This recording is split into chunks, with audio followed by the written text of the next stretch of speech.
Hi guys, Jake Wilson here, hope you're all well. Today we're going to be looking at my approach, specifically my approach to economy picking. So in this video I'm going to talk a little bit about what economy picking is, how other people use it and how I use it, some of the pitfalls of the technique, some of the positive things about the technique. But overall this is going to have a kind of colour to it that I'm adding. I'm not going to bother trying to be too academic or too worried about terms and things like that. There are some really important points I want to make, and I don't know how to make them without taking you on a journey with me. Let's get into it.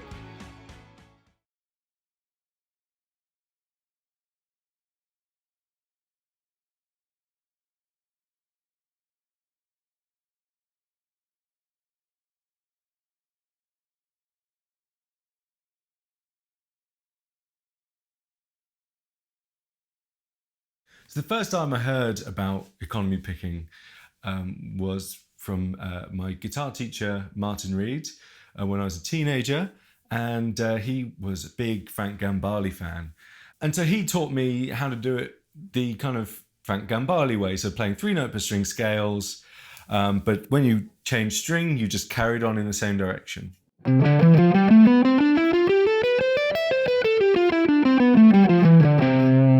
And when I first learned this, I found it really, really difficult. It didn't feel natural at all, and I struggled with it for a while. But as I gradually got into it, it started to feel really nice because your right hand didn't have to do so much once you got the feel for it. Once you got that kind of rest stroke type feel, and you timed your movements nicely, then it could kind of come together. So that was quite exciting when I started getting into that. And of course, in this example, you're using economy picking at the same time as alternate picking, but you're just using the economy picking when appropriate to change string. And as a general rule, if you're addressing the string an odd number of times, you continue in that direction. So for example, if you address the string once, you're going to go down and go through. If you address the string 3 times, you're going to be back on the downstroke. So if you address it twice, you're changing direction. So maintaining direction, think odd numbers. Changing direction, think even numbers. So here's a really basic exercise to introduce you to the fundamentals of this idea. It's really, really simple. We're just going to take 2 strings. We're just going to go down, down, and up, up. And the reversal is just as important and needs to be just as in time as the kind of rake through, if you like. So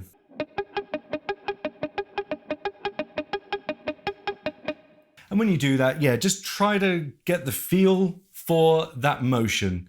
Try not to get too tense, and try to really feel the pick in your fingers, and experiment with, try playing in circles, and try changing the hinge of the wrist.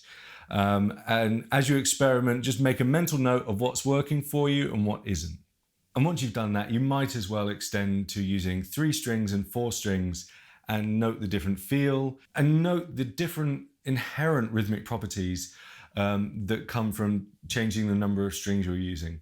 Of course, the really important thing to remember with economy picking is that the accent naturally wants to happen when you change direction.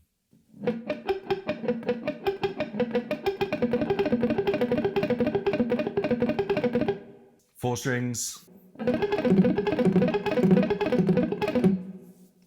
Of course, that's a bit more sweepy, but definitions. So that's the introduction to economy picking. Seems pretty straightforward. Of course, how you apply that to your music and your left hand is where things get a little bit more complex. So I mentioned earlier that there's an inherent rhythmic issue that comes from economy picking. So economy picking, it's very difficult to really control where the accents go. Once you're in the economy picking action, you can't really pick out a note. So you're limited with that. So that makes things like swing playing really, really rather difficult. it's for me, it's something I limit to when I'm playing very, very quickly. It's the technique I use for some of my sort of fastest, flashiest playing, when alternate picking isn't appropriate, when there's lots of string crossings. And these are sort of pre-worked out things that fit under the hand, under the right hand in particular. And I use them in a certain way, which I'll get into a bit later. So yeah, how do people use it? The first category I would put people in are discrete economy pickers. By this, I mean people who are using economy picking without actually realizing that that's what they're doing. I see so many people accidentally economy picking without realizing that that's what they're doing. They've just sort of found themselves doing it that way because it was an efficient move. And if you ask them to break it down, they start alternate picking it. But if you see they're playing quickly, you can see that there are some sort of economy-esque moves. So I think I've seen Eric Johnson do something like this. Again, I don't know whether he knows he's doing it. I think that's just beside the point. Maybe Ingve, I've seen doing it a few times. Obviously a prolific sweep picker, so it kind of makes sense. Here's the kind of thing I'm talking about, like a pentatonic run.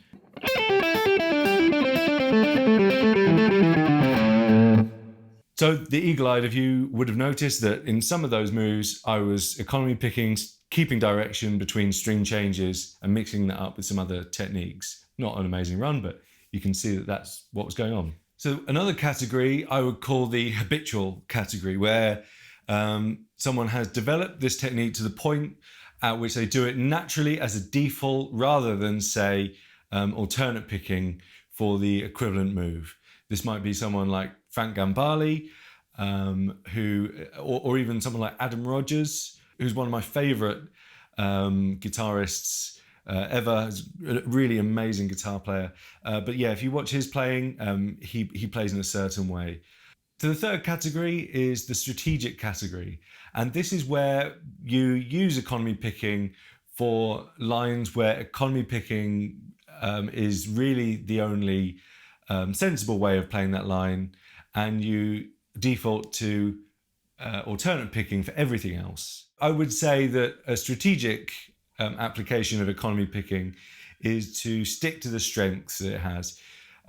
Use it for these kind of mini sweeps to help you get around, to lighten the load on your right hand, and as just another kind of texture in your vocabulary. So mixing it in with legato, with alternate picking, and so on and so on. So examples of strategic might be Guthrie Govan, and I think I've seen Martin Miller do some stuff like that. And I think I'll put myself in this category because I only use economy for certain things, which I'll now tell you about, I suppose.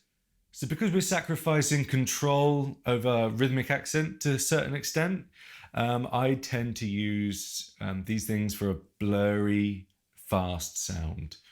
I often just sort of let go of the need to subdivide the rhythm when I'm economy picking. I just go for A to B and fit in the notes that I want. And gradually you kind of get used to how these things sound and feel. Sometimes there'll be 5s, 7s that you're fitting into the space of a beat. Sometimes it'll be 6s. Sometimes it does fall into a kind of 30-second note grid, but I certainly don't think of it that way when I'm playing. And look, maybe that's a downfall in my playing. Maybe it's a strength. I don't know. You tell me. But I like the contrast in textures that come from using economy picking in conjunction with other techniques. And I do that in a lot of my lines, if you like. So I might, okay, here we go. This is where it all falls apart. I might be playing, let's just stick with C major, but I'll play something like.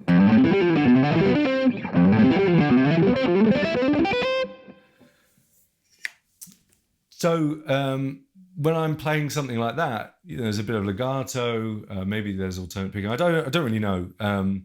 But I can sort of hear the accents coming from the direction changes. One thing I will point out is one real strength of economy picking is that the change in direction, because of the kind of the feel that it has, is really good for getting you back outside. So if you're going, oh, let's just turn that up a bit.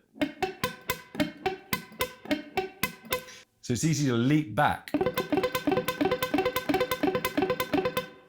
or should be rather.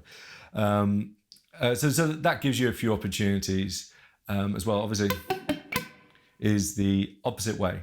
So it's an inside pick that way.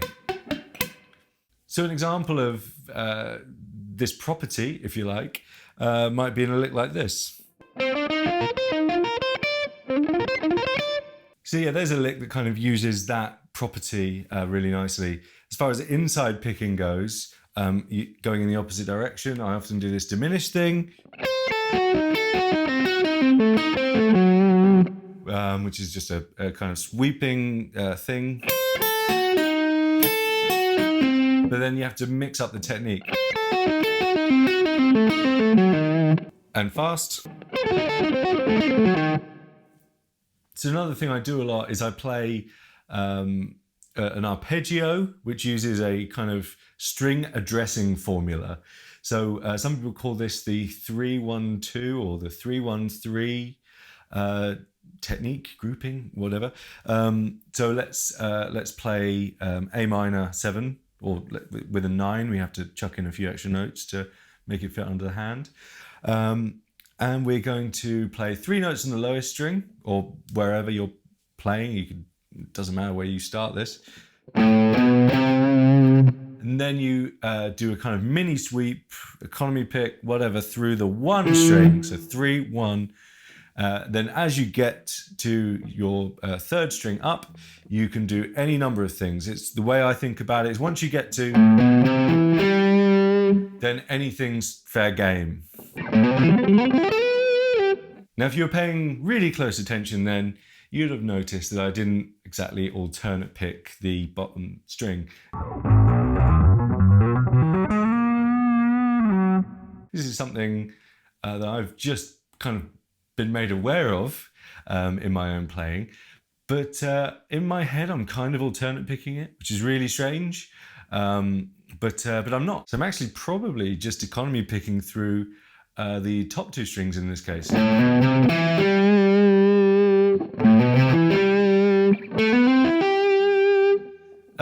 Again, this is just a fluid movement for me now. But remember, I only use this for really fast stuff. So this kind of bubbly texture comes out. It doesn't really matter to me that much. It doesn't keep me up at night that I'm missing these alternate picked moments. I think what I tend to do is to start the lick off, and then when I get into the rhythm, I then start alternate picking stuff. Or something like that. Again, it's really a feel thing. It's a lot like the concept of kind of chunking, where I'm thinking of moving units around, but I'm basing those chunks on accents, which I then kind of give priority, if you like. So so that's my sort of approach to that. So it's again very, very hard to get across what I mean exactly, because when I'm playing, I'm thinking of like a kind of like something that's, it's a bit chicken and egg. It's the thing that I'm feeling and hearing at the same time, but also something I've done habitually for a long time. Just for you guys, here's like a kind of typical lick to work on your economy picking. We're going to go with a D-7 arpeggio, or a D-7 type arpeggio if you want to be pedantic.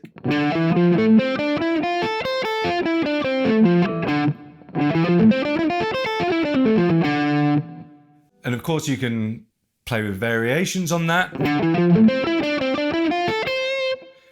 That variation, for example, I use a fair bit to change position.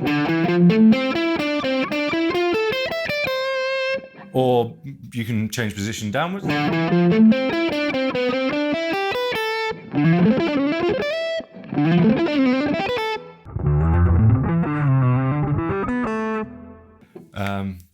Those kinds of ideas I use, again, just in the sort of really fast playing idea. I tend to alternate pick everything else because I feel like it keeps me in the pocket more. It sounds more consistent, it grooves a bit more, and I can do more with the accents and the rhythm. Now, I wouldn't discourage anyone from going as far into economy picking as you want. I'm just talking about how I've approached it throughout my playing life, if you like, and how it's kind of developed in my playing. I've kind of siphoned it off into an important place in my technique, but also something that only comes in a certain package, let's say. But yeah, I hope you got something out of that. Maybe it answered some questions that you had. Please, if you have any questions, just let me know. And if you enjoyed this video, again, thanks ever so much for watching. But if you enjoyed this video, I really, really appreciate a thumbs up, a comment, or perhaps if you want to see more of this stuff, please subscribe. And yeah, as usual, I've put the links to my JTC products. These are lesson packages, really kind of in-depth stuff, down in the description box below. Now, I've spoken about economy picking in particular in the JTC Technical Development Masterclass, where it's much more thorough the way I talk about it in there, and there are loads and loads of exercises to help you build this technique to become a fluent part of your playing. But I think I've also got quite a few exercises that are economy picking based in the practice toolkits, which you can find in the JTC store under my own name. So once again, thanks for watching guys, and I'll see you next time. Cheers.